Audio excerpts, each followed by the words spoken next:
going to go ahead and record the meeting just in case there are people who aren't able to join us and have so much free time that they just want to go ahead and watch a meeting later in the day. But what I was hoping to cover today is program updates, just kind of reviewing all the wonderful things that we did together in 2021.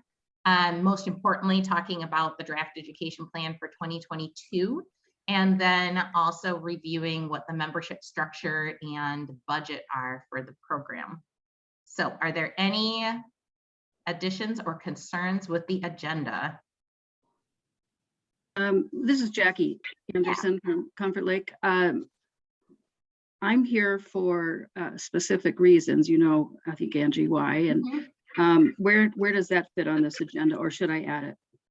I think that I was picturing that happening during the membership structure and budget. Okay. Am I correct? Good. That's what you were wanting to talk about? Yeah. And then I just have an idea to share. So if you've got an open session, I can maybe stick that idea in there. Okay. Do you want it there, or does it go somewhere better in the agenda? It's actually a communication piece to tell people what you're going to go over verbally right now, but something we can share with others. Okay. Like an annual report kind of a thing. Sure. But it's more structured. Okay. Yeah. Well, I guess maybe just if as I'm going through the meeting, if it seems like the appropriate time to share, then go ahead and share. Okay, sounds good. Okay, so I'm gonna go ahead and kick us off here, and hopefully everybody can see the screen well, and I don't have a gray box covering up too much of the images when I'm sharing my screen here. So the EMWREP program is entering its 16th year.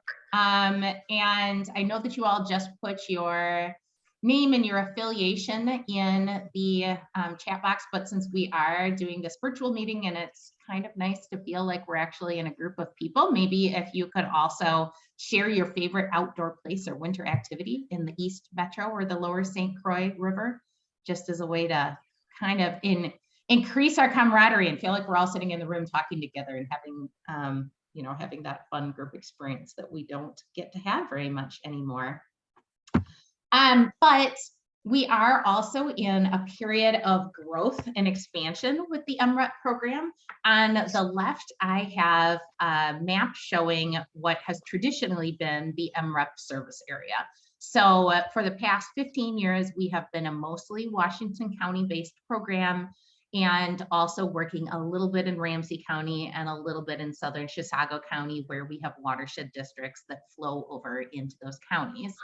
Many members in the EMWREP program are also involved in the Lower St. Croix One Watershed, One Plan project. And as such, it made sense to kind of expand the EMWREP program and allow northern partners to join the program as well. So we have Chisago County, Chisago Soil and Water Conservation District, the Chisago Lakes Improvement District, Isani County, and Isani SWC are all joining the EMWREP program this year as paying partners. And we will be trying to coordinate our education and outreach that we're doing for both of those programs as much as possible. Just give me a moment here. I'm getting a little bit of feedback. So there we go. So I just, sorry, don't take offense to anybody, but I just muted. If you want to say something, go ahead and unmute yourself. I was just hearing some kind of feedback noises in the background. Okay, so moving along here. Our current EMWREP partners include these 9 watershed districts or watershed management organizations. We have 15 cities and townships. To date, all of those are still in Washington County. We do now have 3 counties that are participating and supporting the program and 3 soil and water conservation districts. So in terms of our just kind of general program goals And I'm going to talk, much more specifically about what we have been doing over the past year, but just, general program goals are to raise public awareness with a really big emphasis on inspiring behavior change. So we don't want people to just know that there's problems. We want them to actually do something about it. So public education, volunteer engagement, education partnerships, media and communications are all components of that. We provide outreach support for project implementation. A lot of the watershed districts and the soil and water conservation districts have BMP or stewardship grant programs, so we help to support those.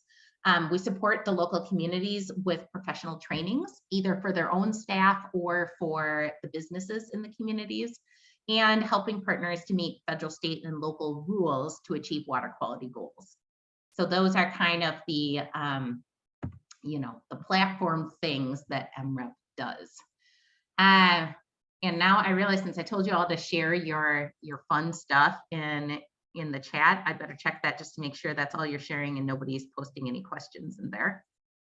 Okay, so I sent out this graphic with my latest monthly EMWREP update email, but just a quick snapshot at what we did in 2021. I think it was a really successful year, despite the very many continuing challenges of COVID, staff turnover, short staffing in a lot of our organizations. So we had 790 people attend workshops this past year. Another 564 people viewed them on YouTube. Like I said, we're expanding upward and outward. We trained 3 new master water stewards. We were able to generate 191 new site visit requests in Washington County, got 766 storm drains adopted, created loads and loads of new educational materials, and had this really robust media and social media presence. So I think that those are things that we can feel pretty excited about as a group. Just to go into a little bit more detail on some of the things that we did, and kind of what my plan was for the meeting was that I was going to talk about what we did in 2021, and then I'm going to turn things over to Barbara to talk about what we're hoping to do in 2022. So the MS4 Stormwater Education Program is operated through the Minnesota Pollution Control Agency, and most of the cities and townships that are in the program in EMWREP, that's why you're in the program, to help meet those MS4 permit requirements. So I know this doesn't apply to all of the partners, but it applies to a lot of the partners. The MS4 permit just got updated this year. So at the beginning of the year, we put together a 2-page summary for partners of what those new requirements are related to education, and recommendations for how to fill out MCM1 and MCM2 and those permit reports. I've been sending out monthly emails with print materials, videos, social media graphics. We have this whole suite of new materials that are finally on the MPCA Stormwater Wiki and their MS4 toolkit. And a lot of those are also on the Washington Conservation District website in the EMWREP section. And then have been doing trainings for municipal staff kind of on a request basis. So for example, back in the spring, Cottage Grove invited me to come with Bolton and Mink, and we did an illicit discharge detection and elimination training for their staff. Like I said, we have now just over 760 storm drains adopted in Washington County. That's up from 530 at the end of 2020. So we got another 200 people to volunteer to do that in the past year. And statewide, the number is up to almost 17,000 storm drains adopted. In terms of the workshops, a little bit more detail on what the topics were and how many people came to the workshops. I like to think of both the workshops and our communications as almost like mini surveys or mini focus groups that help us to figure out what the public is most interested in learning about and doing. So for example, you can see the shoreline and buffer maintenance. This was a hot topic this year. 395 people were either participating on Zoom or via YouTube with the workshop in February, and so many that we offered it a second time in April and had another 103 people sign up for that one. So that was a very big hot topic. Pollinator plantings, pollinator habitat continues to be a really hot topic. The bee lawns and lawn alternatives was something people were super interested in learning about. In contrast, having just kind of a more traditional message of how to take care of your traditional lawn, having a healthy lawn, that, at least for a workshop, has not resonated very well as a workshop topic. So that was probably the least popular workshop that we offered this year. But that all adds up to around 1,300 people participating in the workshops. In terms of media and communications, I've given a much larger presentation a couple of times now to a few different conferences around the state, but just wanted to give you a little bit of an idea of, you know, what kind of thinking is going on in my mind when we're doing media and communications. And let me just check this real quick. Regarding the workshops and participation, do you think it's the topic or the title? I really think it's the topic, because we fish around with different titles, and the traditional lawn has always been a not winning topic. Even though a lot of people have traditional lawns, they certainly don't seem to want to go to workshops about them. So that's my observation. In terms of media and communications, our goal is to deliver information to the public via a variety of mechanisms, you know, both print and social media. And we've got some pretty consistent deliverables, weekly articles going out in the East Metro Water blog. The Stillwater Gazette continues to print our articles on a weekly basis. Forest Lake Times does them on a monthly basis. Unfortunately, a lot of our other local newspapers have gone out of business in the past 5 years. So we've really had to ramp up our social media presence to make up for that, and doing a lot more, you know, virtual communications. Let's see. Okay, so this is an opportunity for you to engage with Barbara and I. This is a fill in the blank. If people in my community knew blank, our job would be so much easier. If people in my community just knew blank.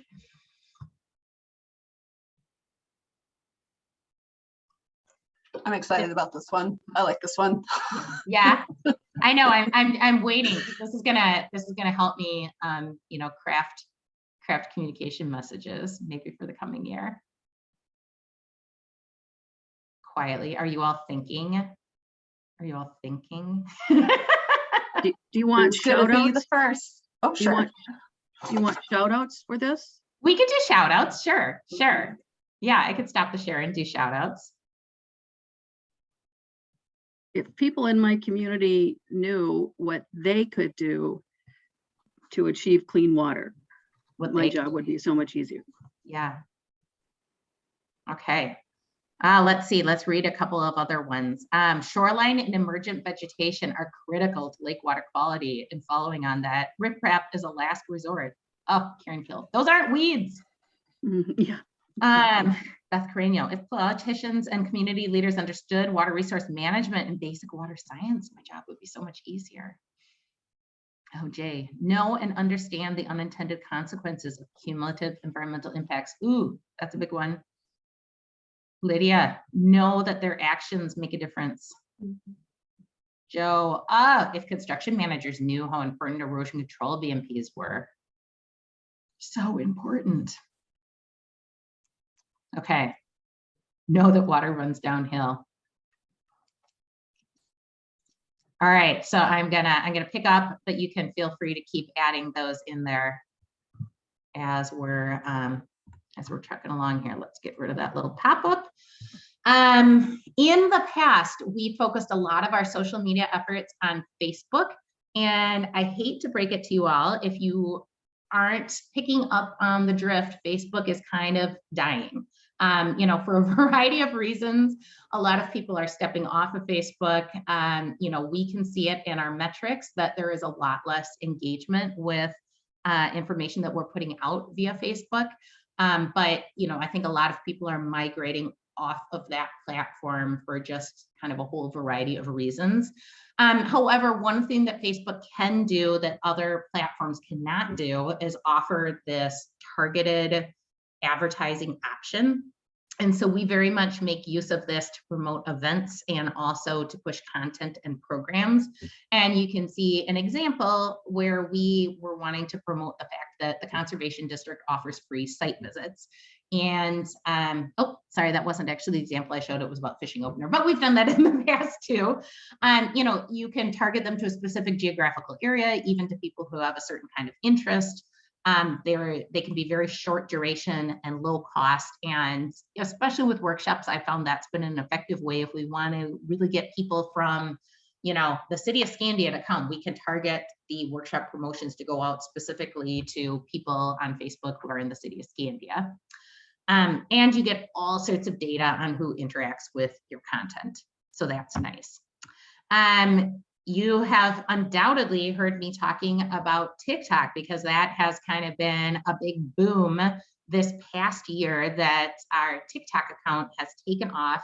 And you might not know very much about TikTok if you are not on the platform yourself, but it is the fastest growing social media platform. And in 2020, it was the most downloaded app. 91.9 million Americans use TikTok every month and 50 million are in the app every day. Average user is 14 to 30, but that is changing. I mentioned that a lot of people are migrating off of Facebook. And so the kind of demographics of the TikTok users are going from being very young to kind of expanding and having more people in their 30s, 40s, even 50s that are on TikTok now. Research from April of 2021 showed that 40% or 48% of US adults 18 to 29 are on TikTok, and then you can see kind of diminishing percentages as you go up in age groups. So I see this platform as, you know, kind of being the way to reach this really large demographic that we were not reaching through our traditional workshops or even through our Facebook advertising. Like I said, I like to look at what people are most excited about and use that almost as a mini survey. And so this is the top 12 topics that people have been most excited about in our TikTok videos in order: poison ivy, the drought in Minnesota, how to use a compass, PFOS in the St. Croix River, lawn to native plant conversion at an HOA in Woodbury. That was at Dana Boyle's house, for those of you that are familiar with the project. How to use the compass, part 2. Porous pavement. Would you guess that that would be such a popular topic? I wouldn't have. Chloride pollution in lakes and streams. That's one that I actually just posted on Friday, and it has been going gangbusters. Bee-friendly lawns, poison sumac, Minnesota watersheds and biomes, and the Ramsey, Washington Green Streets project in Maplewood that was completed back 10 years ago. So it's kind of interesting to me, the things that sometimes I think people are going to be really excited about and they're really not. And other times there's something like porous pavement that to me seems like a doozy of a topic, or, you know, just a sleepy topic. And wow, people really want to learn more about that. I did highlight a couple places. You know, sometimes a video gets a lot of attention, it really gets out there, but people don't necessarily like it or resonate with the with what the topic is, you know. So for example, poison sumac, well, a whole bunch of people watched the video, but proportionately speaking, not that many people really liked it, you know. And then in contrast, there's this one about skip raking in the fall, you know, why skipping raking and allowing your leaves to decompose and you know, return nutrients to the soil is a good thing. Well, it didn't get as many views as some of the other videos, but people really liked it and they shared it a lot with their friends and on other platforms. There's a little box covering up the information at the top, so you can't see it, but what I had looked at was circulation for the Star Tribune, and the Sunday Star Tribune has a circulation of 250,000, and they currently have 100,000 digital subscribers. So just for a little bit of perspective, you know, when we're getting really big view videos, that's very similar to, you know, being able to get something into like a Sunday Star Tribune paper that's getting out there in front of a lot of people. Most popular content on other platforms. There was a post about rusty patch bumblebees that was very popular on Facebook. And the second most popular post was about winter salting. On Instagram, the most popular post was about native garden grants for native gardens and free site visits, and also a little video that I made about why not to dump your old and unused medications down the toilet. And that salt video was also pretty popular on YouTube. just a couple more thoughts about social media before I step away from the communications topic, is that it really is part of a comprehensive education and communications package. So when we are doing social media posts, it's almost never going to be the one and only way that we're communicating with the public. And a few examples, one is the Adopt a Drain program. So this is a program that was created by Watershed Partners. We've been part of Watershed Partners for 15 years now. And the program is supported by cities, counties, nonprofit organizations all around the Twin Cities metro area. It's a way to engage the public in helping to prevent water pollution. So, we're putting articles in local newspapers, the city newsletters. Sometimes we're going door to door. For example, this fall, Barbara and I went out and we were hanging door hangers in a neighborhood in Forest Lake. We've got some communities where there's volunteers that are actively helping to promote the program. There's even an example in Matamidi where a teacher is sending information home with her class, with her kids, and then suggesting that they adopt a storm drain with their families. And then there's a whole bunch of promotions that are happening via Hamline University as well. So, layering in whatever promotions we do via social media, it's, hopefully not the one and only time that people are hearing about the program. But that said, people often ask, do you have any proof that when you do social media, it actually translates into some kind of action? And I always want to know the answer. So kind of as an experiment this fall, I posted a video about the Adopt a Storm Drain program on October 12th, and then looked at the number of signups. And within the next 24 hours, we got 57 new signups. And normally we get about 8 a day. So to me, that seemed like really good evidence that we had about 50 people sign up to adopt a storm drain specifically because they were excited about that video that they saw. Another example, we spend a lot of time talking about gardening with native plants. And there is the whole Blue Thumb Planting for Clean Water partnership that we've been part of since the beginning. A lot of really, really great resources that are on the Blue Thumb website. We have good resources on the Washington Conservation District website. All these print materials and workshops that all of us in the partnership are able to make use of.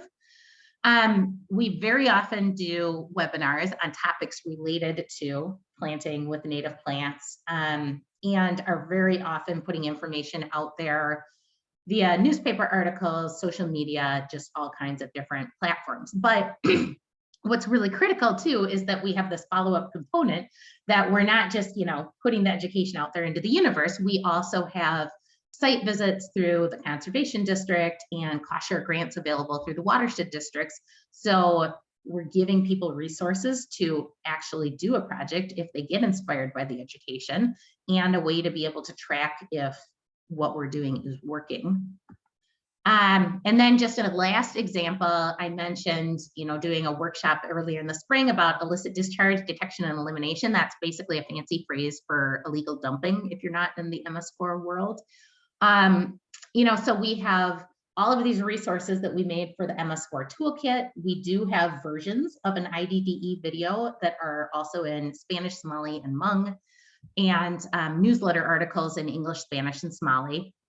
And then we can put videos and put graphics and images and posts on websites. Any of the partners can put them on their websites, out on social media, things like that. So, when we are getting ready to do the in-person training for Cottage Grove Public Works, I made a little video of myself getting all the stuff ready for the training and was able to post that to our social media platform. So I got a little bit of a, an extra bonus. It wasn't just doing the workshop for the staff. It also acted as a public education activity. Hey, Angie, so yes. Karen, just as we kind of stay on the TikTok related topic. So Karen asked whether or not you're able to kind of measure how many of the views and likes actually come from local areas versus just being out there. And I know we've had a conversation about that, but I wanted to let you address that. Yeah, so in terms of actual statistics that we get from the platform, no. TikTok doesn't give you anywhere near the robust statistics that Facebook does. I think that that's part of the reason that a lot of people are migrating away from Facebook, because it does have that kind of stalker quality that a lot of people are uncomfortable with. TikTok, when I look at the statistics, all it will tell me is, of the people who are following me, how many live in the United States. That's as geographically specific as it gets, and what percentage are male versus female. But, anecdotally, people do, either I see people in the community and they say, hey, I saw that video, that was really cool, or people post comments and they'll say, yeah, this is really great. I live in Woodbury. I'm working with my parents to get a rain barrel and install it in their, at their home. So we kind of have that anecdotal evidence, but not hard statistics like we get from Facebook. Yeah. One of the things I do like about TikTok, I feel like on Facebook and Instagram, you have to already have self-selected as liking an organization before you see their content. Like, I would never see anything from the Browns Creek Watershed District show up in my feed unless I was already following them. And TikTok kind of pushes content out there to people that it thinks might be interested in the content. So I feel like it gets out there in front of a different group of people. We're not always preaching to the choir the way it sometimes feels like we are in other circumstances. Jackie, is this a good place as long as we're on the topic of communications, or is yours a different topic? I think, sorry, you're muted still, Jackie. You'll have to unmute. Yeah, it's more specific to the Lower St. Croix. Okay. So whenever you feel that's right. Okay. All right. So gonna keep hopping along here. Just a note about volunteer engagement. If you did not look when I first sent it out, please check out this really fun tour of the Minnesota water stewards that we've trained over the years. I made it into a nice little story map. I think it sent it out maybe with the November EMWREP update, but I can send it out again. We have somewhere around 20 to 25 volunteers, depending on who you consider to still be actively engaged, who have gone through this whole training program, spent 25 to 50 hours getting trained and certified, doing projects in the communities, and they're out there. They're doing really cool things now. So our three most recent stewards, we've got David Nuccio, who is down in Woodbury. He worked with the city of Woodbury and at his HOA to do an irrigation efficiency audit for his capstone project this past year. Wally Wad is also in Woodbury. He's been working with his church, the Grove United Methodist, to remove buckthorn and restore Oak Savanna. And he's also very active with a group of community members that are trying to develop a climate action plan at the city. Desiree Wines installed a rain garden at a private home in Chisago County. And then I've just got some other photos of, stewards out doing cool things in their community. So we're hoping to continue to engage our stewards and maybe, do a better job of engaging them in this coming year in some of the projects that we've got planned. Measurable outcomes. This is always the question, is what we are doing working? And so some of the things that I look at to evaluate the success of our education program is, the things that we can physically count. We have 764 storm drains adopted. So that means, 764 people in the county were inspired to take action, and they're going out there and they're, cleaning up their storm drains, trying to prevent stormwater pollution. In 2021, we had 191 site visit requests. So those are people who are hoping to do something on their land, whether it's a rain garden, whether it's a shoreline restoration project, what have you. Volunteerism is a good measurable outcome. We've got, like I mentioned, 23 water stewards. There's 14 trained AIS detectors, 45 rain garden adopters. So those are all kind of measurable things. We have, I'm just going to switch the view real quick. This brand new BMP database for Washington County that I just got to preview myself in the past week.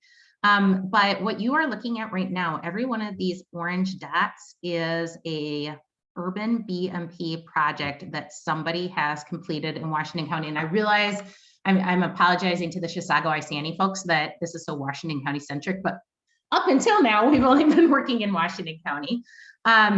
But to me, this made me feel so good about what we do as, what we all do for a living and what we do as a partnership, because it's like, wow, look at all those dots. Like, look at how much has been done over time, and look at all these people, like you look in the city of Stillwater and you're looking down in Oak Park Heights and there's just dots all over the place of, people who are doing stuff. In terms of what they're doing, people are doing shoreline stabilizations, bioinfiltration, infiltration basins, rain gardens, native landscaping, kind of as their, the primary things that we're seeing in urban settings, but there's dots everywhere. So I just thought that was really exciting to share.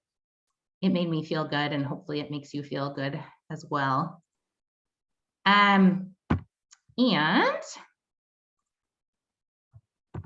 see, moving along here, kind of the last, factor in terms of is what we are doing working is water quality. And golly gee, is this hard, because, we have all this work that we put into improving our lakes and streams. And, in this coming year, we look and go, wow, this is great. We're taking 7 lakes and streams in Washington County off of the impaired waters list. 4 in Chisago County are coming off. It's been numerous ones have come off in all of the counties in the past, all of the lower St. Croix counties over the past couple of years.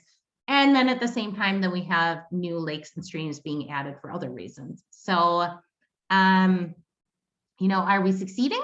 I think that we're making some really good improvements. When I've talked to the water monitoring staff in Washington County, they're saying, well, it's pretty accurate to say that maybe 50% of lakes are improving related to phosphorus, chlorophyll A, SECI, disc depth, kind of those traditional water quality metrics that we're looking to improve. There's been major water quality and ecological improvements in Browns Creek, Trout Brook down in Denmark Township. The Great Cloud Channel exists again. It didn't used to exist, and now it does. But then we're also seeing some new concerns cropping up, like the PFOS, like chloride, dissolved oxygen, just some things that maybe we haven't been as focused on as a collective group over the years, and are going to have to start focusing on more in the future. So this is where I was going to transition to Barbara talking about plans for 2022. Unless people would like to ask questions or have any further conversation about what we did in 2021.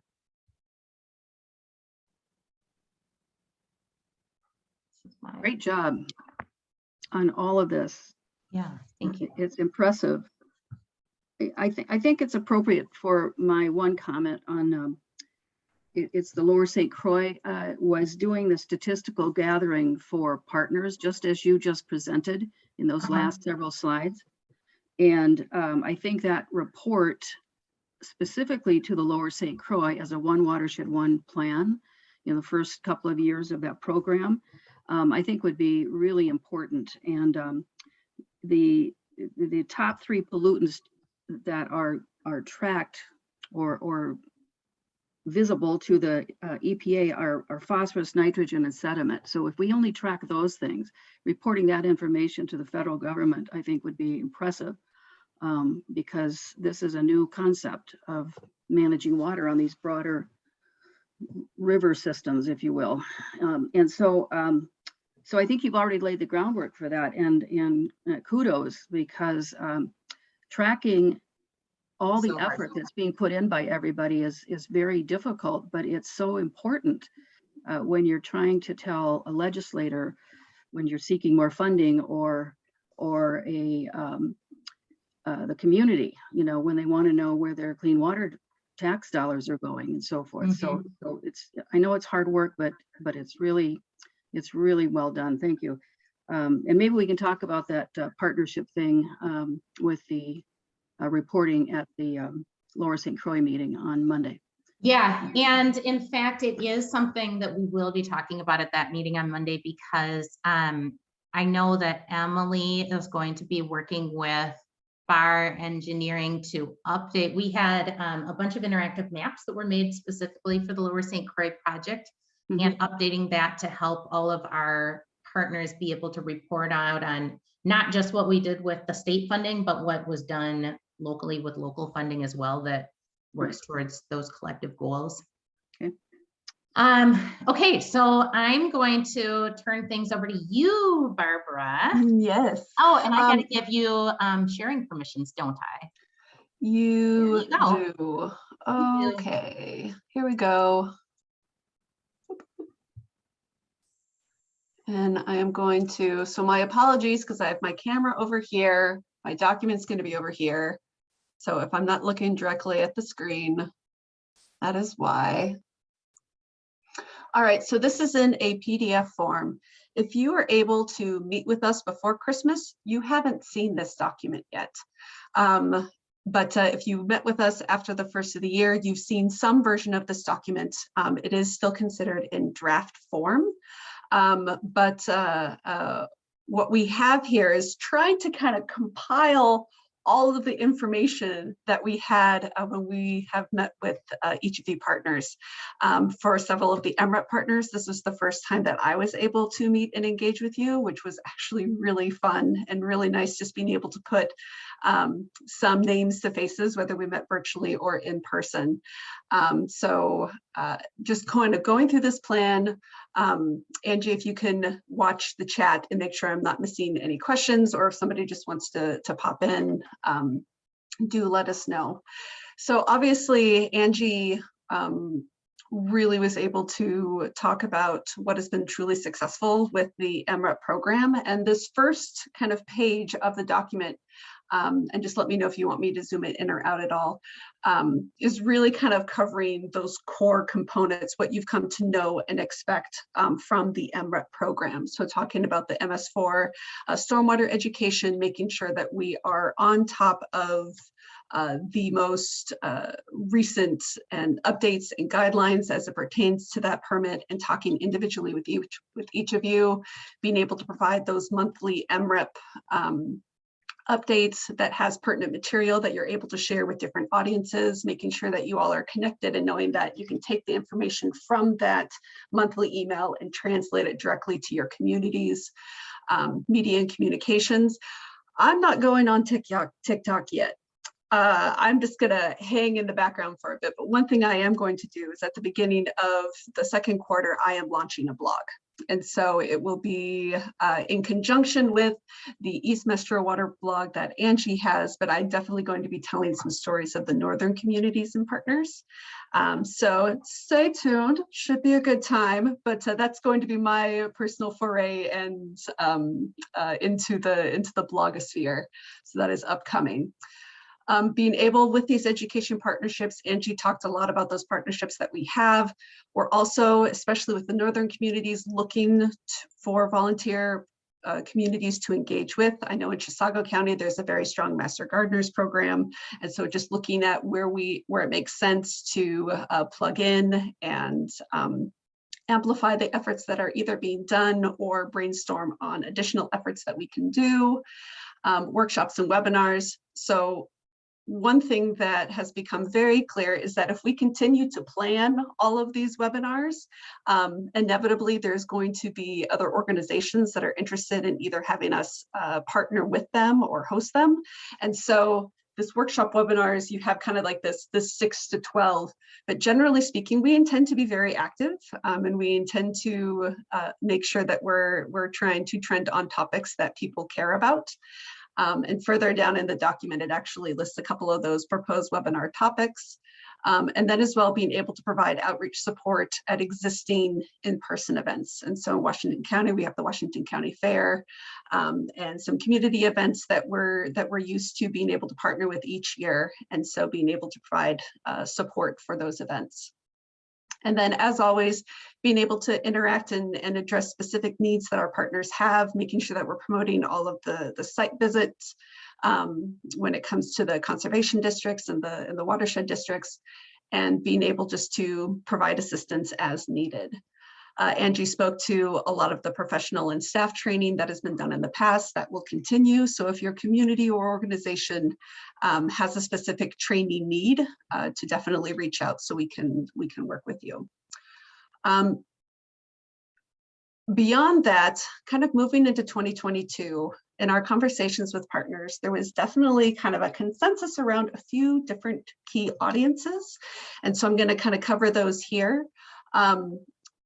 One audience that a lot of the partners indicated needed additional outreach were shoreline owners.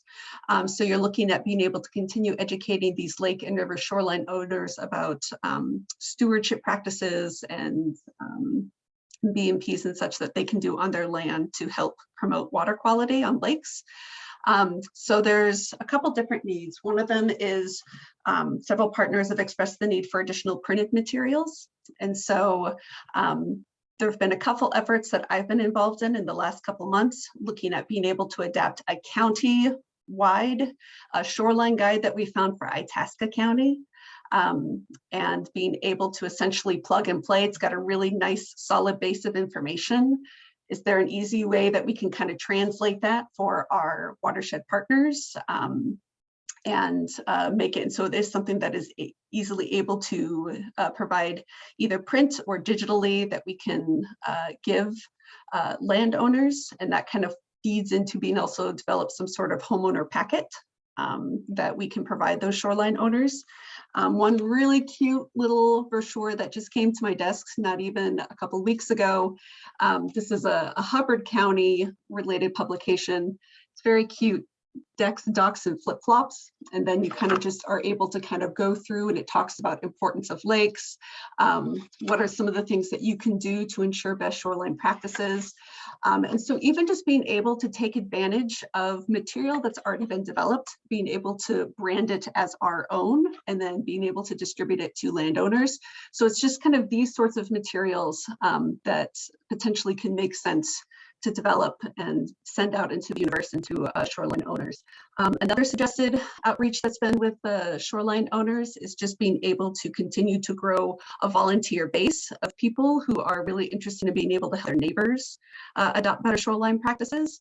We've been in conversations with Jeff Forrester from Minnesota Lakes River Advocates. He has this Lake Steward program. In many ways, it's similar to Score Your Shore that the Minnesota DNR promotes, but it's about training individual volunteers that are usually part of a lake association, doesn't have to be, but can be part of a lake association, where you kind of encourage your membership to take this quiz that's on the Lake Shore. You get a score, and then you can actually come out to you and talk about, well, what can you do to potentially raise that score. And so it's great just in the fact that it's, again, kind of this peer-to-peer sort of communication and outreach. And so it's not coming from, quote unquote, the government, but coming from your neighbor. We've also, Matt Downing, I know Matt's on here. He forwarded Angie and I this Lake Pledge program. It's a program that's focused a little bit more on AIS related initiatives. I haven't had the chance to look into it, but it's, again, a volunteer based program. And so it's just kind of looking into these programs and figuring out how we can continue to develop these volunteer communities that can promote conservation practices.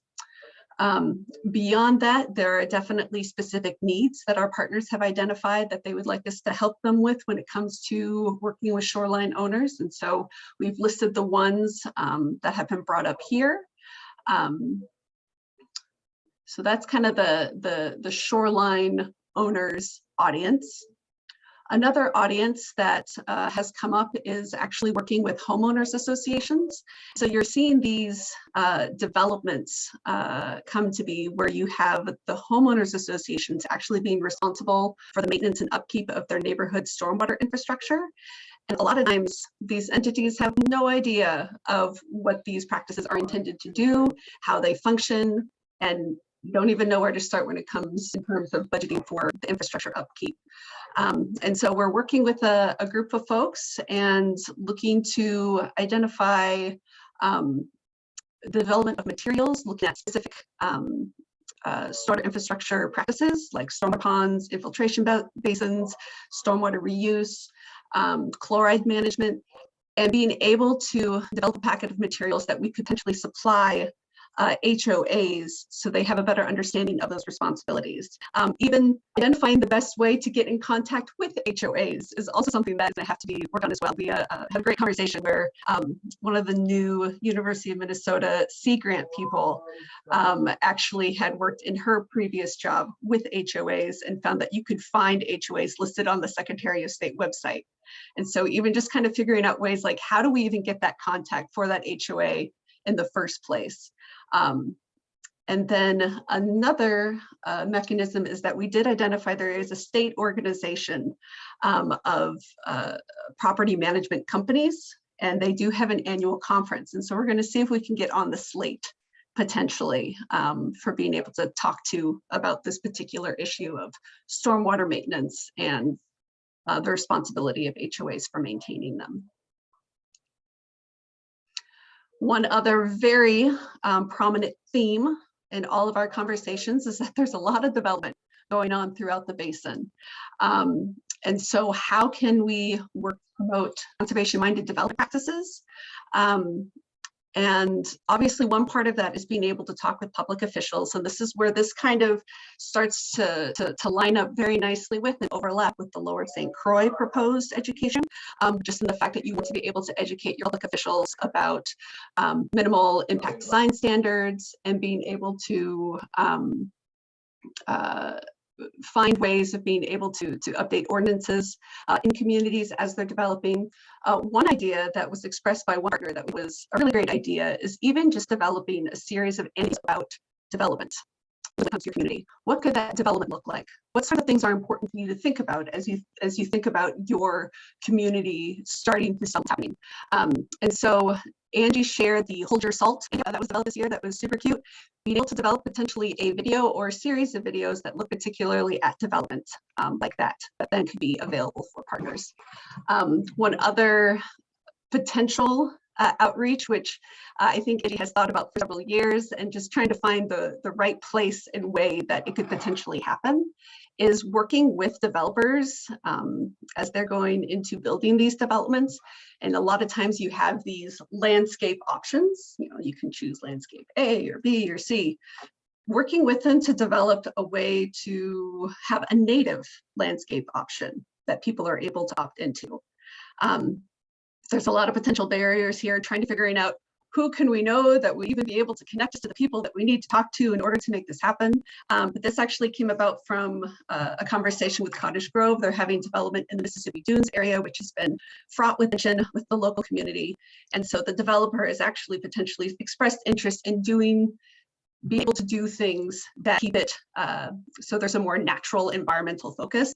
And so being able to provide a native landscape option could be something that would be a good way to kind of address folks' concerns. This audience that was brought up and expressed interest by several of the partners is looking at rural landowners, but they are not agricultural producers. And so these are folks that own a little bit of land or a little bit more land.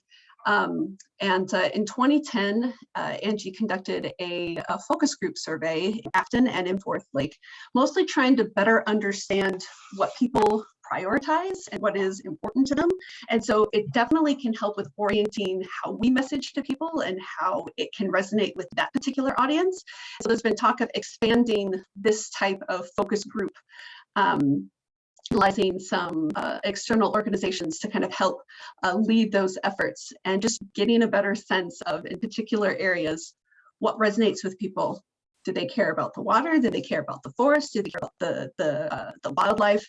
And so we can best orient on how we can message them effectively and speak their language, so to speak. So those are the kind of the key audiences that we were really hoping to focus on. If you have comments, questions?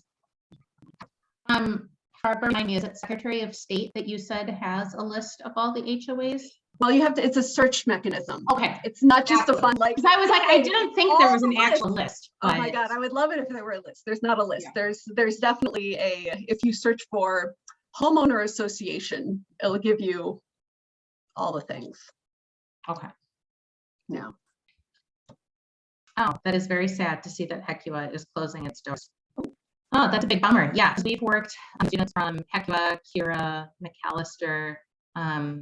They've been, the various research programs have been really helpful for when we're doing some of these bigger audience research projects. Bummer. Angie, can I hop in? This is Beth. Can Yeah. I just a couple? I'm really, I'm very. We've been trying to do some work with HOAs, and to this point, we've kind of been, piloting and kind of one-offing. We've got some Minnesota water stewards and HOA that are kind of helping us figure out the best way to interact with them. We've also attempted to do some work with developers and people coming in through the permitting process, including some school districts. And what we find is when, my folks sit in with the permitters and we can share ideas, a lot of times, frustratingly, they're going to go with the cheapest option and the most quote unquote normal option, what they're used to seeing.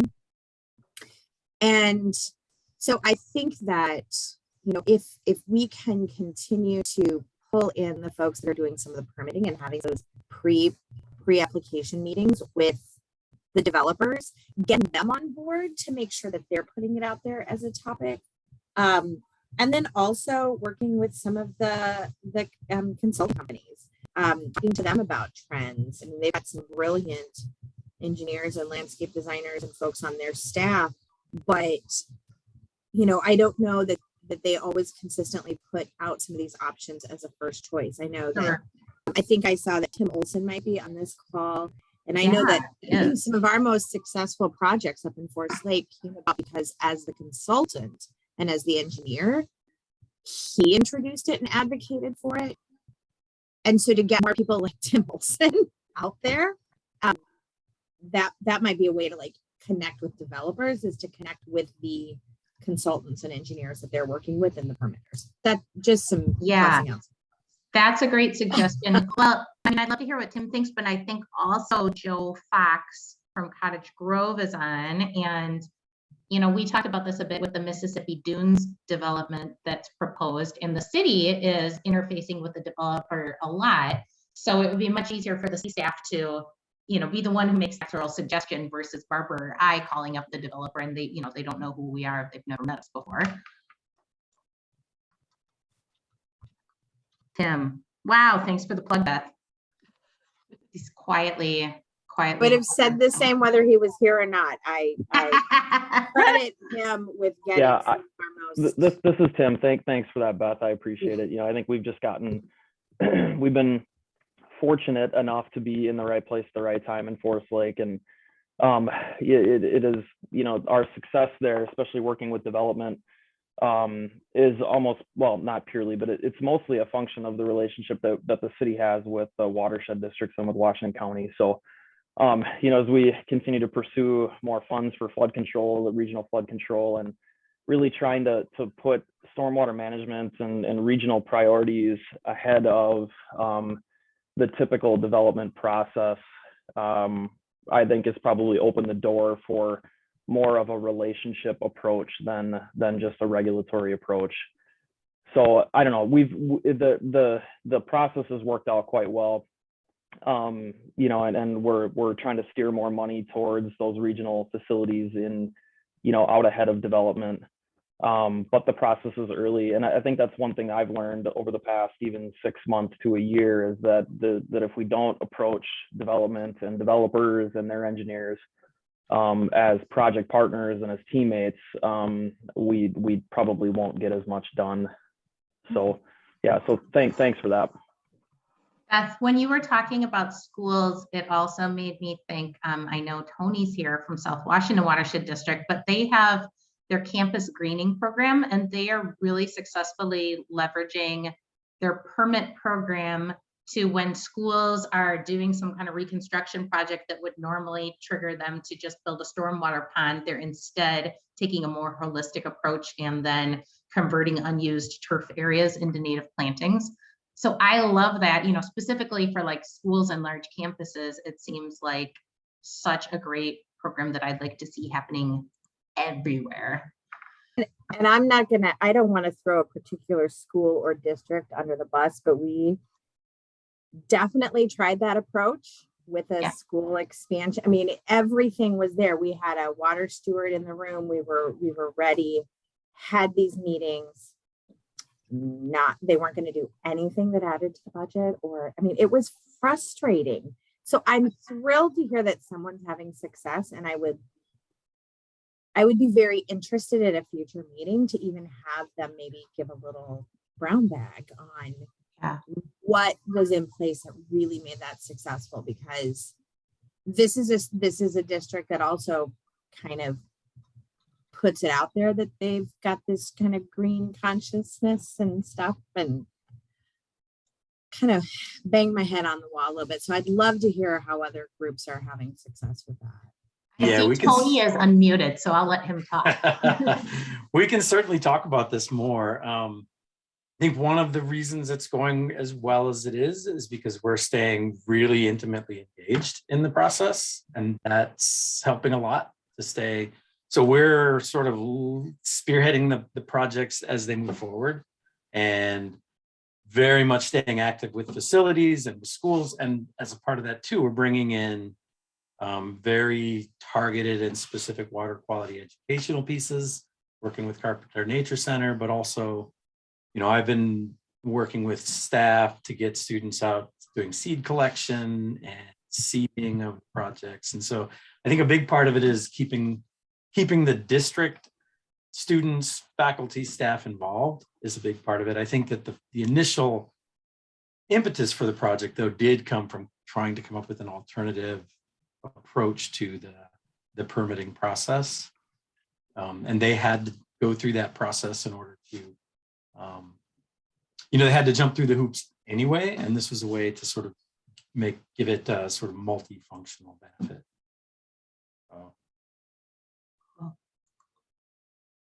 Yeah, but that's a great idea, since we could convene maybe a subgroup in the future to talk more about specifically working with schools and what strategies have been successful.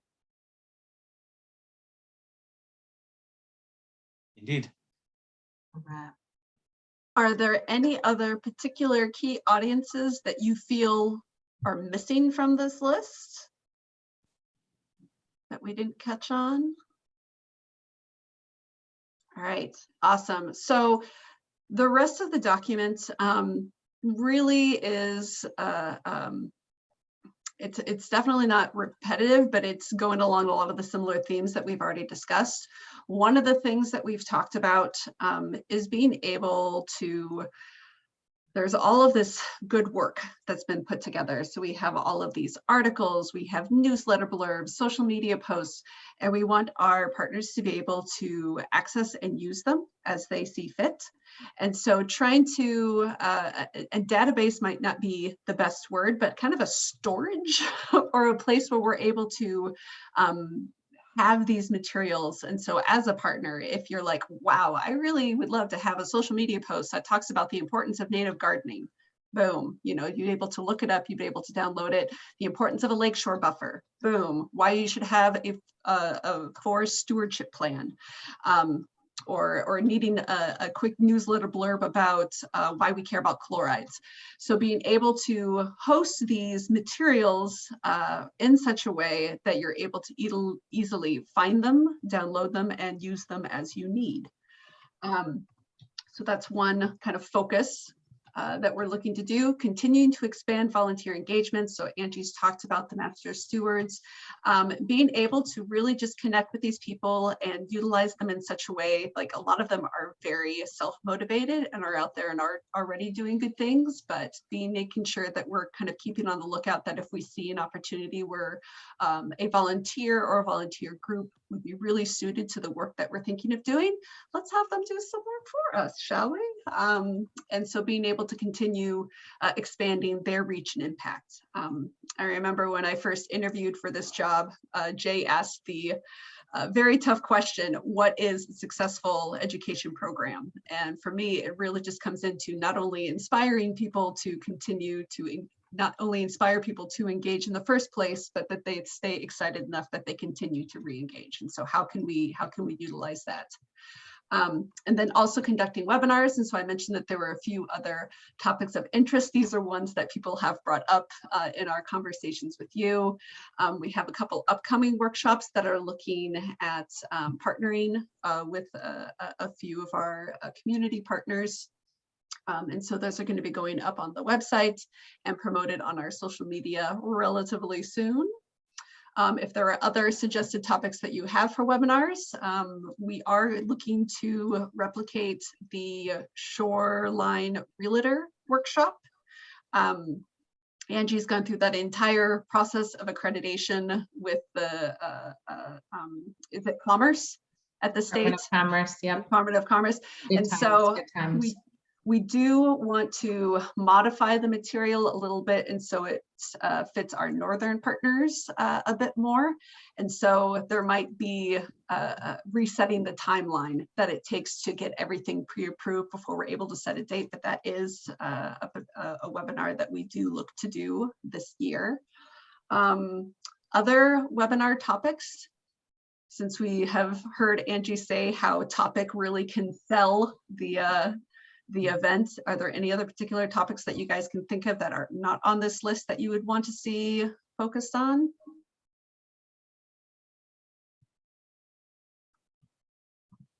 Feel free to put them in the chat as the inspiration moves you. And then in talking with several of our partners, there were specific projects or deliverables that you were looking, that folks were interested in. So we just went ahead and listed them here. So that is the specific EMWREP education plan. I know a lot of our partners are also very interested in how this integrates with the Lower St. Croix proposed education program. And so at the end of this document, I actually did tag on kind of what we're thinking for education programming for the Lower St. Croix partnership. A lot of these things are going to be, quote, in partnership with EMWREP in many respects. They've been, you guys have been hosting that workshop on the water for public officials for several years. And so this year we want to take that north. We recognize that the topics that are going to be discussed at the workshop on the water, and we haven't figured out what it's going to be called in the Northern Partners yet. We're looking at either hosting it at a brewery or potentially an orchard, and a workshop on water with wine. Who knows? We'll figure it out. But the topics of interest are going to be somewhat different, just given the fact that this has been something of interest to Washington County communities for several years. And we're really going to be starting with just building these networks and the rapport with these public officials in the northern communities. And so local decision makers, so there's definitely some overlap with EMWREP there. We are going to be doing that workshop on the water later this year. Definitely the Lower St. Croix has this focus on agricultural landowners. We have an agronomist announcement to be coming out today or tomorrow, so it's exciting. So I'm putting together that announcement right now. But definitely going to be working with our agronomists to develop kind of this ag outreach program and promotion of conservation actions as it's related to farming and producers. One of the big things that I've been working on thus far is even just creating what lists do we have of folks right now, and where do they come from, how large or how much property do they have, and being able, I think our first focus is really focusing on small versus large farms and kind of the differences between those two. There seems to be a lot of people in the basin who are either new to farming or really just looking at being able to understand their farming practice. And so being able to develop those sorts of content versus just related to working with conventional farmers on legacy farms. And then overall, just working and continuing to do the good work that EMWREP has been supporting thus far. And related to that, so, and Angie already mentioned this too, and so because we have this Lower St. Croix comprehensive watershed management plan with all of these targets and goals, it's not just the state funding, the WBIF funding that is going to be helping move us toward those targets, but it's just all of the other additional related partner-led initiatives. And so one of the big tasks for me in developing these quote measurable outcomes that I know are very important is just trying to figure out a way that we're able to kind of keep a handle on that, work with our partners to make sure that we're identifying, you know, these are projects happening in these priority areas that were identified by the watershed management plan. And this is how, you know, these are the outcomes that lead to those targets. And so that's also something that I'm working on as well with Emily Hines. So beyond EMWREP and just kind of how the Lower St. Croix education program kind of fits in with that as well.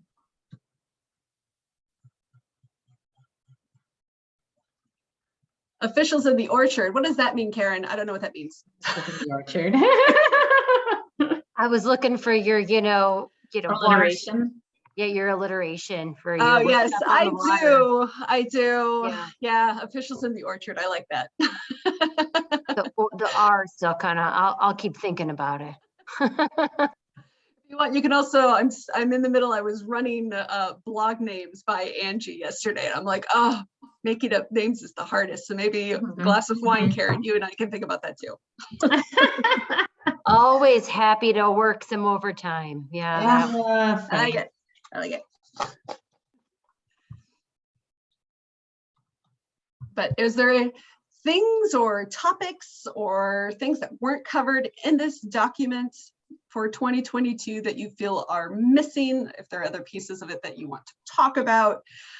So a lot of people have asked us for this document. We wanted to run it through the steering committee and with you all to see if there are glaring gaps or nuances that need to be changed before we finalize it and send it out to folks.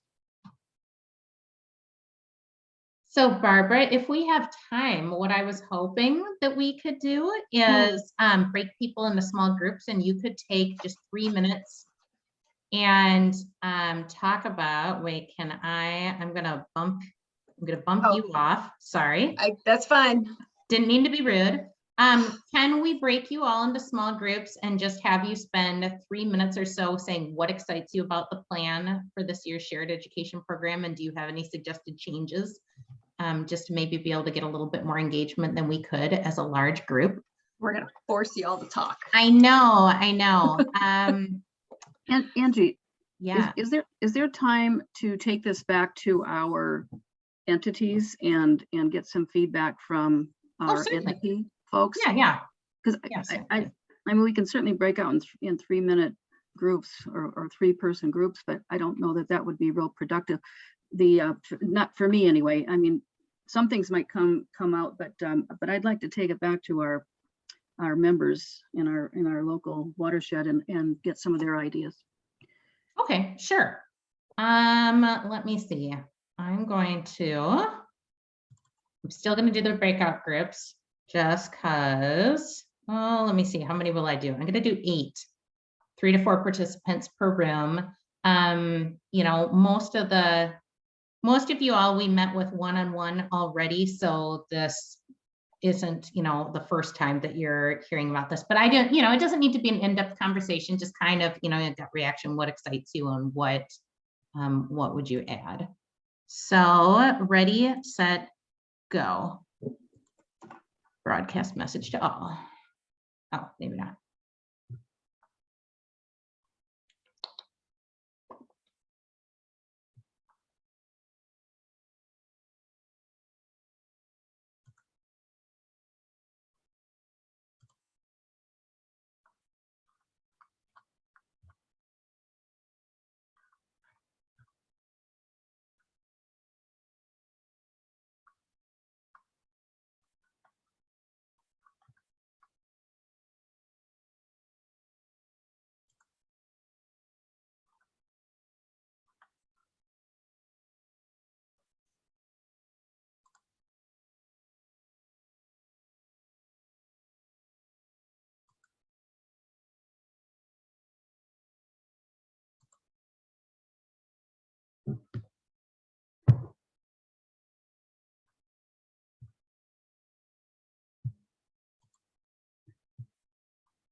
Get anywhere.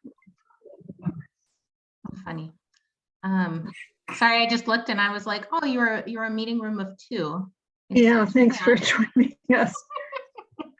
I was just telling Matt that I was feeling overwhelmed by the amount of information in the report and trying to figure out what stood out in the pieces of it that have been coming round and round again. I'm just wondering how much initiative will actually happen in it. But I know. even in that HOA, learning that there might be some way to find names or associations just as a access point, because it's something that keeps lingering on the plate all the time is one thing, but I'm not sure where I'd go with that other than to just start the research maybe. Yeah, one of the things I talked about with the Chisago County partners last week is the fact that so many of the things we kind of list that we're going to do every year are long-term projects. You know, it's like there's some things that are discrete short-term activities, like we're going to host a workshop. Good, checked it off. But then there's so many things that, you know, it's like, well, this is a thing we want to start working on. We're going to start working on or continue working on, and it's going to, you know, be another 3 years and we'll probably still be working on it. Yeah, this has been on the plate for a long time and whatever, they just stood out. But Matt, what do you have to put out there in your comments? Well, I mean, we've covered most everything with Angie already. Yeah. Our big effort's going to be Glacial Valley Park. Yeah. So, you know, and centered around interpretive stuff down there as far as stormwater and floodwater. Yeah, that's one that in particular that I think really lends itself towards volunteer engagement. So I was looking at trying to convene a couple of volunteer groups maybe in the next month to start talking about that, or, you know, just see who's interested in being involved in it. Yep. No, I agree. Yeah. To do something better, we need to be better at trying to engage people in our watershed, but it's just so hard in Woodbury that, and Cottage Grove is getting to be kind of the same thing. It is. I agree that the community is a different kind of, you know, every one of the cities is different, but yeah, Woodbury has a lot less cohesion and sense of community than some of the other smaller towns do. So it's hard that way. You know, it's not like when you do something in Marina and St. Croix, everybody is like, not that everybody knows everybody, but it's like they all show up and they have this sense of ownership, and you just don't get that in Woodbury. Well, and the other thing is Woodbury has become very diverse. Mm-hmm. And so it's just really hard to engage. There's so many different groups and everybody, like I always say, everybody's more interested in going to soccer practice than doing anything else. Yeah, just the lifestyle things that take over.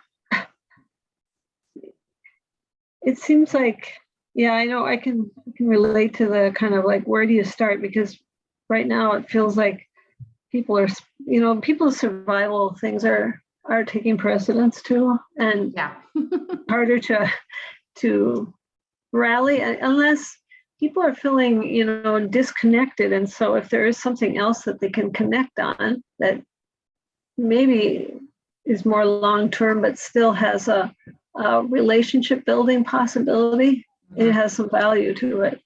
So I don't know what you're doing down in the Glacial Valley Park, but, you know, that may be a way to engage people in.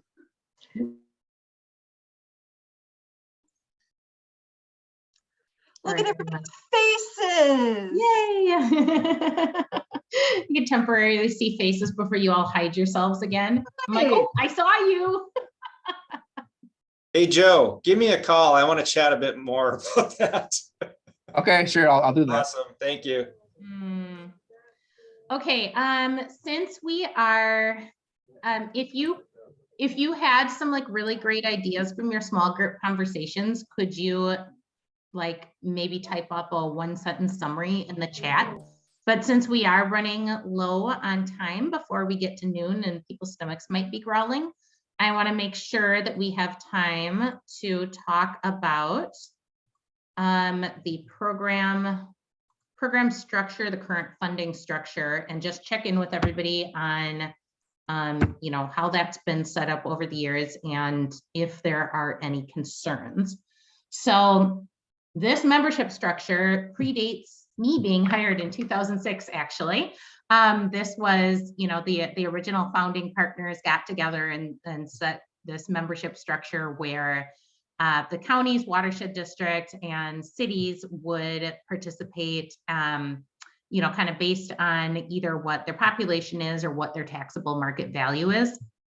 So the actual structure itself hasn't changed at all over the time, but you know, the actual funding amounts that every entity is asked to contribute has gone up to, you know, keep up with inflation and just program expenses, pay raises, things like that. So the Washington Conservation District is the host. We have a 3-year contract.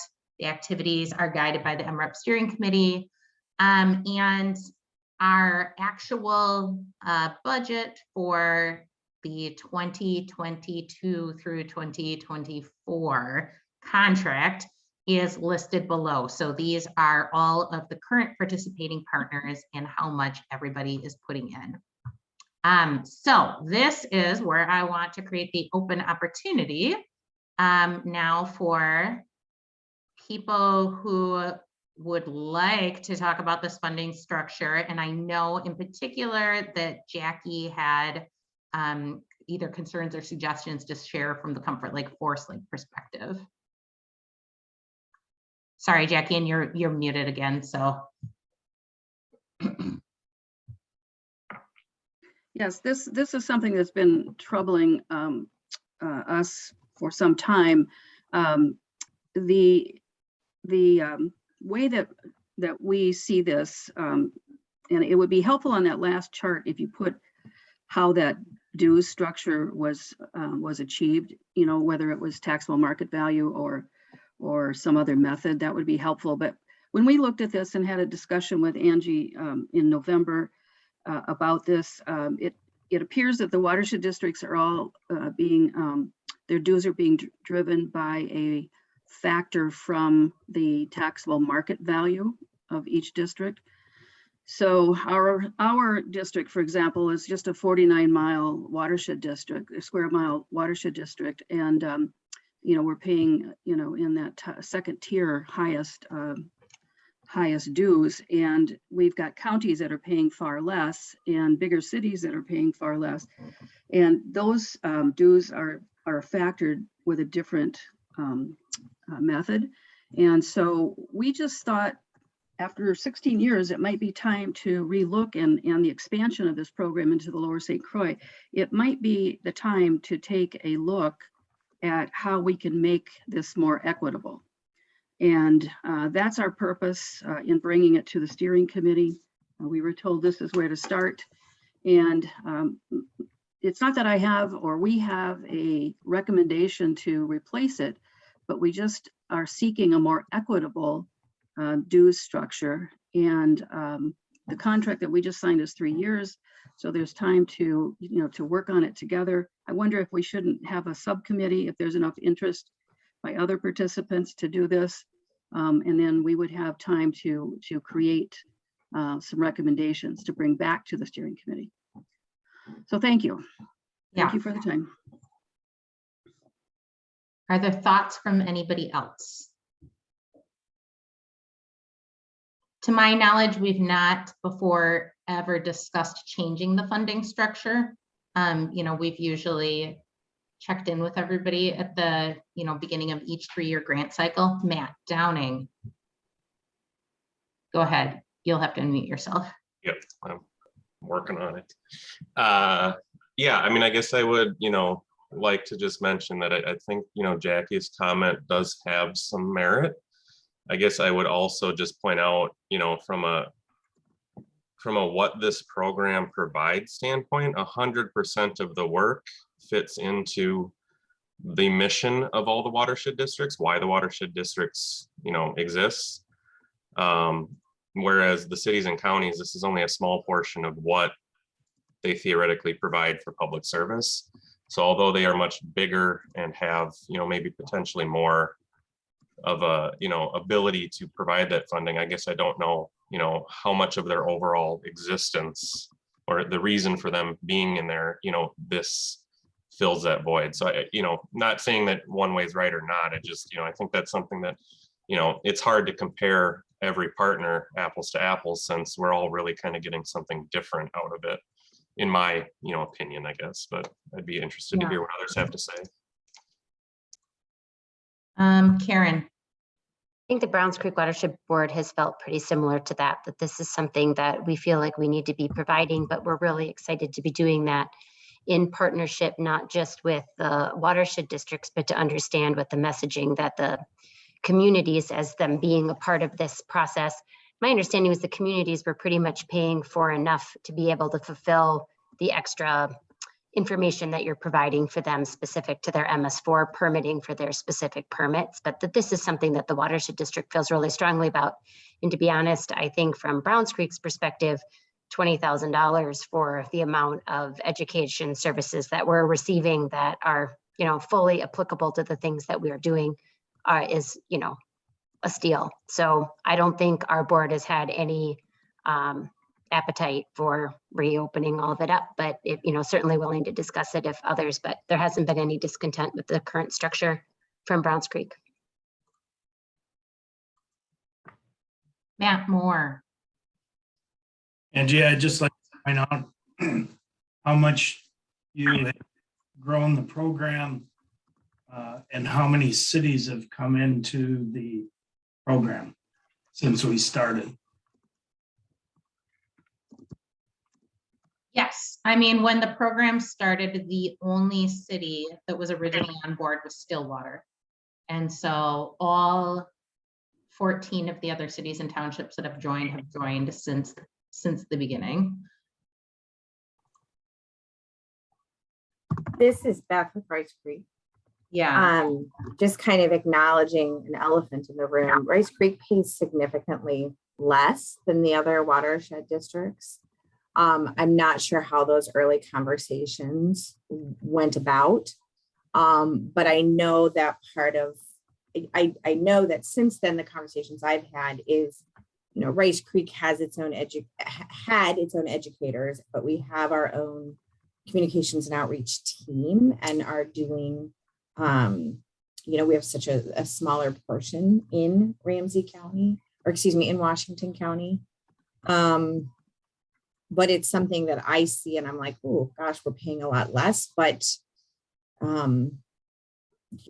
using the program differently, understand that we have a different kind of access to the program. But I also know that our board would not really entertain a conversation to increase it a great deal. Yeah.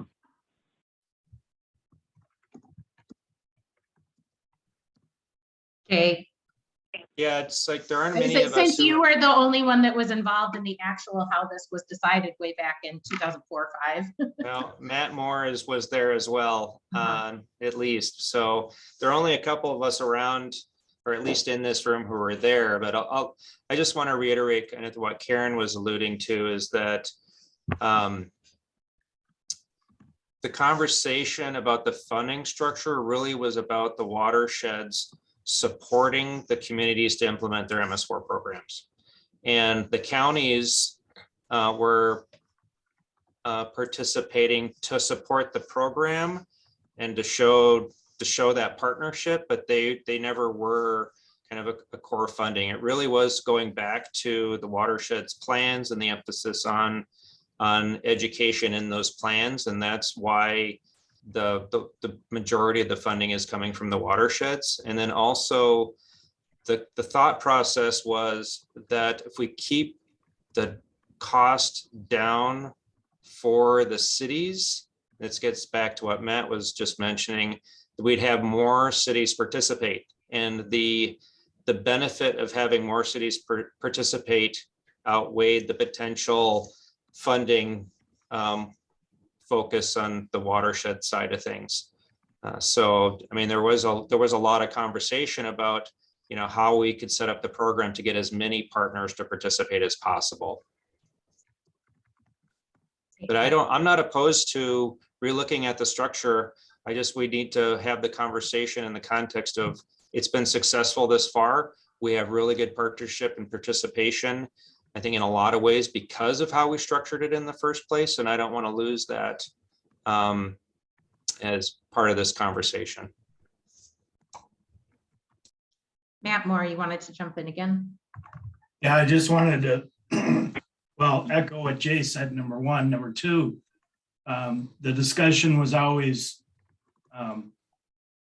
if cities didn't join, that the watersheds would provide that information to the cities, even if they weren't members.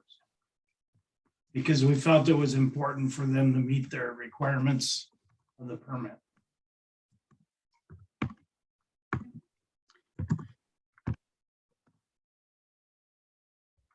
This helps bring some clarity in how and why it was set up that way. So I'm not sure where to go with the conversation from here, but what I can do is send out notes from this meeting and maybe have an ask in there if you are interested in potentially being on a subcommittee to discuss the funding structure further, to let me know, and then we could potentially convene a smaller group to discuss that if there is, if that is something that enough people are interested in talking about. Jessica, are you wanting to talk, or was that just background noise? I think that was just background noise. Okay, it is 12:02 and I don't like to make hungry people crabby. So I'm gonna